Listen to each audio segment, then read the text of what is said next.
Holding cash feels safe because your brain confuses a stable number with a stable reality. The number doesn't move, so you assume the value doesn't move. That's a UI illusion. In the physical world, value is always relative to energy, materials, labor, housing, food, medicine, transportation. And if the cost of those things rises faster than the growth of your cash, then your cash is shrinking even while the digits stay the same. From first principles, cash is not an asset in the way most people think. It doesn't produce anything. It doesn't build capability. It doesn't generate output. It's a tool, an intermediate state between work and deployment. Treating the tool as the destination is like leaving rocket fuel in a tank and calling it progress. Fuel matters, but it's useless if you never convert it into thrust. The reason cash decays is mechanical. When the supply of money expands, each unit becomes less scarce. Scarcity is what gives anything value. If you flood a system with units, each unit represents a smaller slice of real output. It's not personal. It's not political.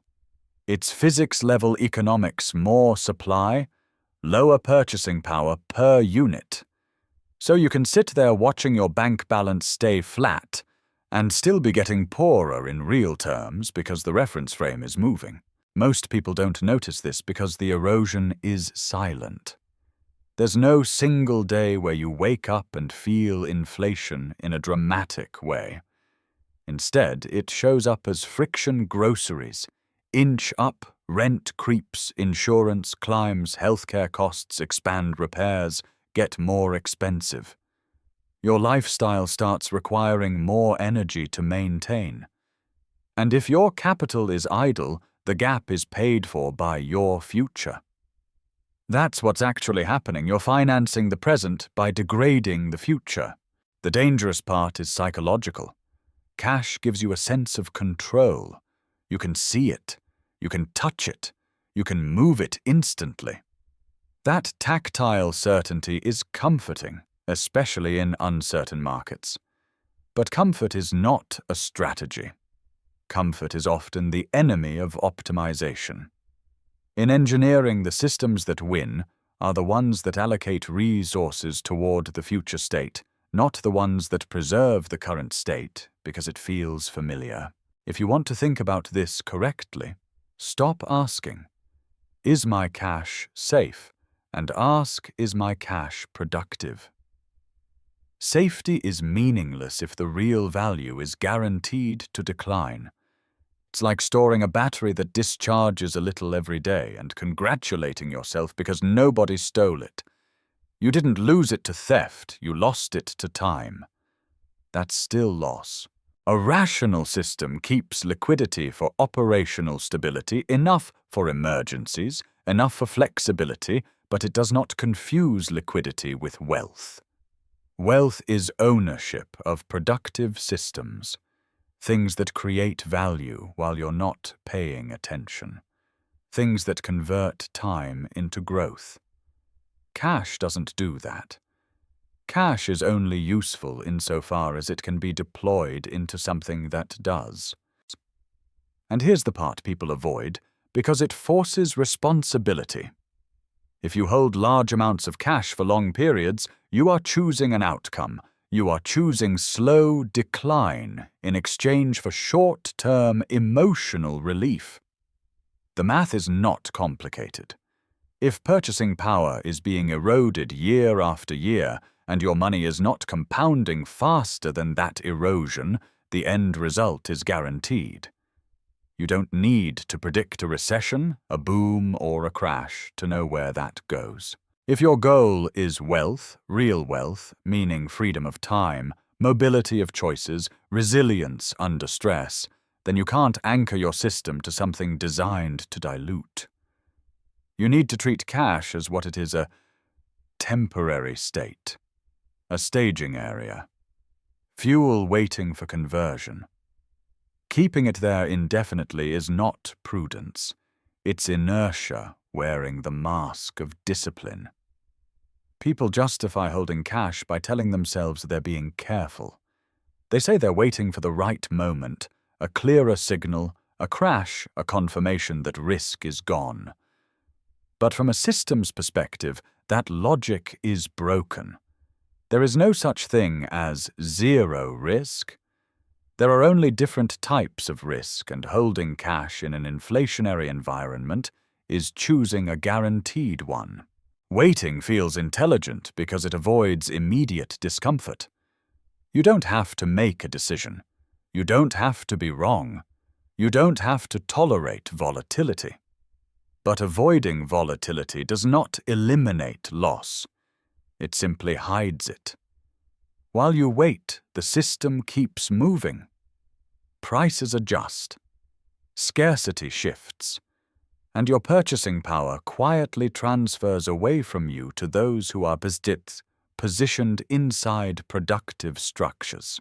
This is where most people misunderstand risk. They treat visible fluctuation as danger and invisible erosion as safety. Markets go up and down so they feel threatening. Cash looks calm so it feels secure. But calm does not mean safe. A slow, predictable loss is still a loss. In fact, it's worse because it encourages complacency. From first principles, risk should be evaluated based on expected outcome over time, not emotional response in the moment. Cash has a negative expected real return when inflation exceeds yield. That's not speculation. That's arithmetic. Choosing cash is not avoiding risk. It's locking in a negative trajectory while pretending you're being prudent. People say they're waiting for opportunity, but opportunity does not announce itself when fear disappears.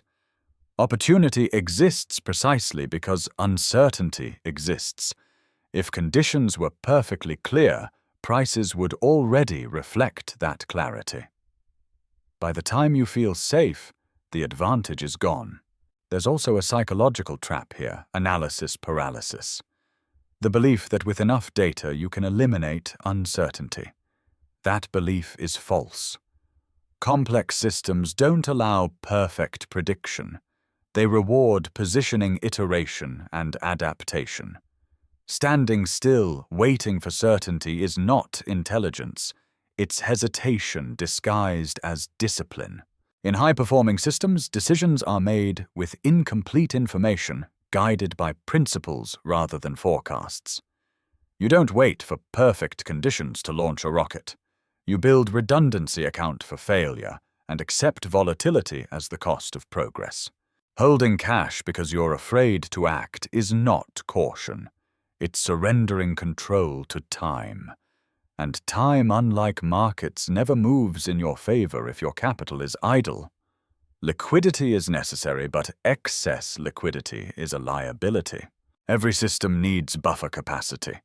You need enough cash to absorb shocks, handle emergencies, and maintain operational stability. That's not optional. But there is a hard boundary where liquidity stops being protective and starts becoming inert mass. Beyond that point, cash no longer increases resilience. It reduces it. From a systems perspective, unused resources create drag. They add weight without adding thrust. In engineering, mass that doesn't contribute to propulsion lowers acceleration. Financial systems behave the same way. Capital that sits idle doesn't just fail to help, it actively slows your ability to adapt when conditions change. Strategic liquidity is intentional. It has a purpose, a size, and a time horizon. It exists to buy flexibility, not comfort. Hoarding cash, on the other hand, is an emotional response. It's fear translated into balance sheets, and fear-driven systems are brittle. They overreact, freeze, and miss windows that never reopen. People often say they want cash just in case, but if the just-in-case pile grows without limit, it becomes evidence that no decision framework exists. The system has stopped allocating capital and started hiding it. That's not discipline. That's avoidance. The paradox is that too much cash actually reduces optionality. When you're overexposed to liquidity, you become anchored to inaction. Every deployment feels risky because the default state has become preservation instead of progress. The system becomes optimized to maintain itself, not to evolve. High-performance systems are designed differently. They keep only the margin required for stability, then convert the rest into structures that work continuously. Cash is temporary. It's a staging area, not a warehouse. Leaving it unused for long periods is equivalent to leaving machinery idle while depreciation continues. Resilience doesn't come from hoarding. It comes from balance. Enough liquidity to survive shocks, enough deployment to stay relevant. Anything beyond that is wasted energy, and wasted energy always shows up later as lost momentum. Cash has no purpose on its own. Its only function is what it can be transformed into. From first principles, wealth is not a number on a screen. Wealth is control over productive systems. Things that generate output, adapt to changing conditions, and compound over time. Cash does none of that. It doesn't think, it doesn't work, it doesn't scale. It waits.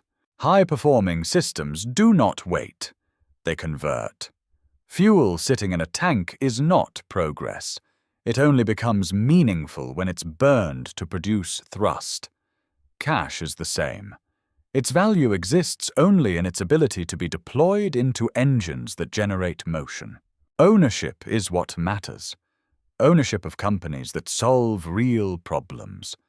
Ownership of infrastructure that supports economic activity.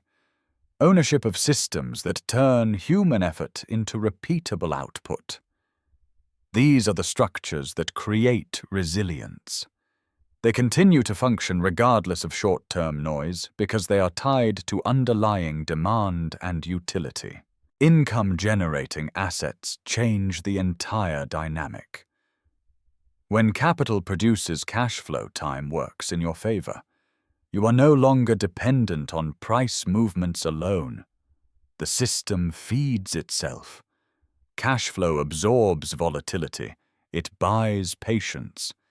It allows long-term decisions without being forced by short-term pressure. This is why productive assets outperform idle cash across cycles. They respond to inflation by adjusting prices, improving efficiency, or expanding scale. Cash cannot do that. It has no defense mechanism.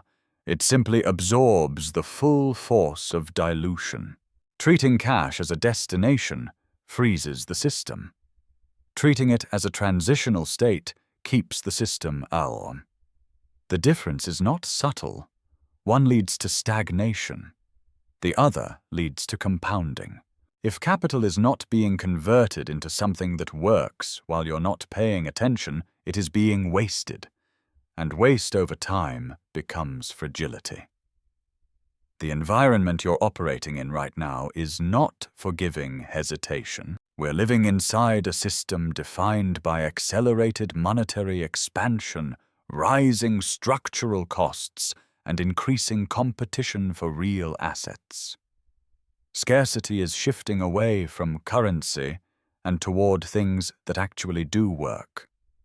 Energy, housing, infrastructure, productive businesses, ownership. When that shift happens, capital that stays still doesn't preserve value, it loses relevance. You cannot control central banks. You cannot slow the system. You cannot wait it out.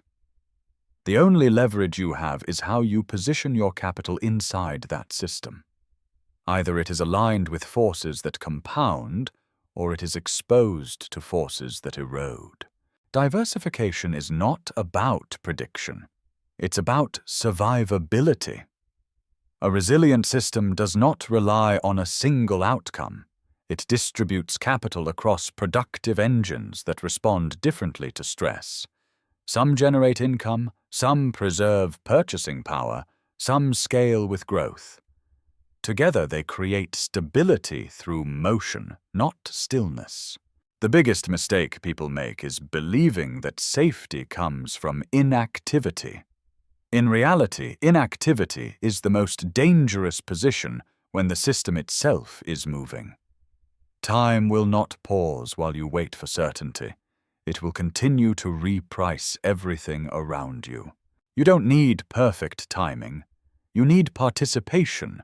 You need capital doing work instead of watching from the sidelines. Compounding only rewards those who stay engaged long enough for it to matter. If you're holding excess cash, you're not protecting yourself. You're deferring a loss. And the longer you defer it, the harder it is to recover. Design your system to move. Deploy capital with intent. Accept short-term uncertainty to avoid long-term decline. The future doesn't belong to the most cautious. It belongs to the systems that stay active.